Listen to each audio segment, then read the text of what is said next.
Hello and welcome to 5-Minute Math. Today we are looking at the 8th grade concept of calculating interest. This is standard 8.12D in the great state of Texas, and we are using item number 40 of the 2019 released STAAR test. If you have not done so already, please go ahead and take a moment to pause the video, work this problem out on its own, unpause it, and look at our answers together.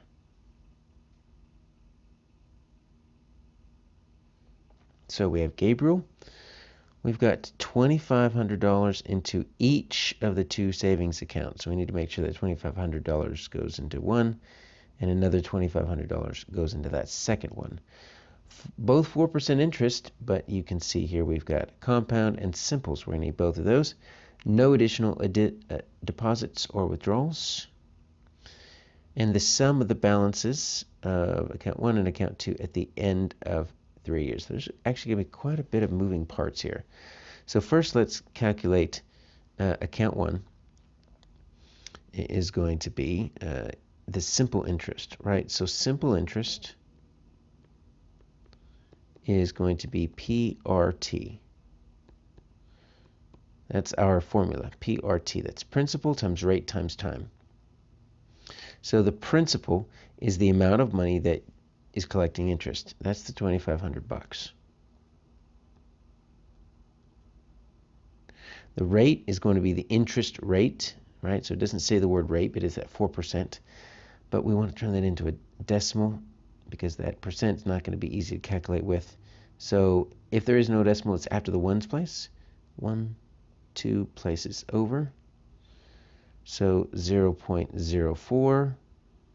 And then we're going to multiply that by the time, 3 years.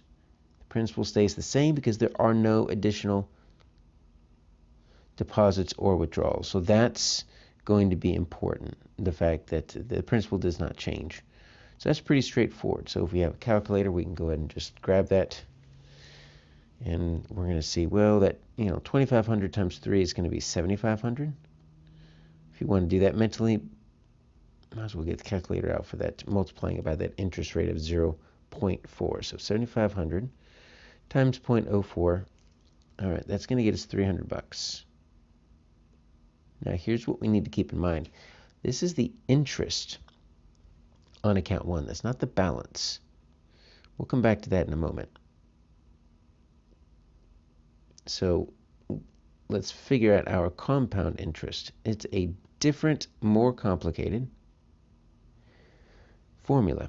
So it is going to start with this principal, but then you've got a 1 plus r. And what that's doing is, instead of just the rate, it's the 1 plus rate. So it's going to actually keep that principal in there, so we don't have to necessarily bring the principal back in.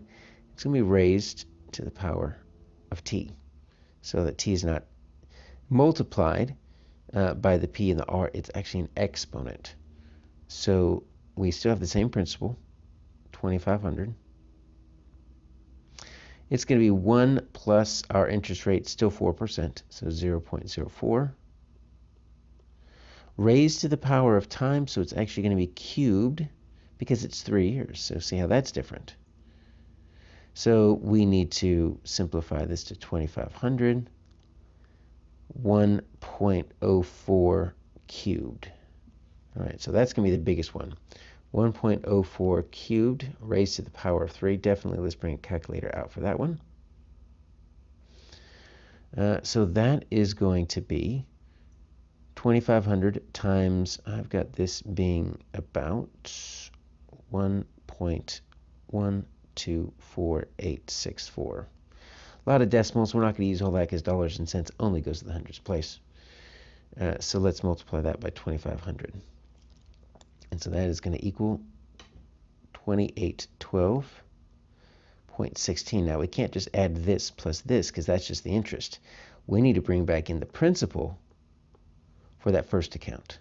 So really it's 2,800 plus the 2812.16. Put those together, you're going to get 5612.16. Your answer is G.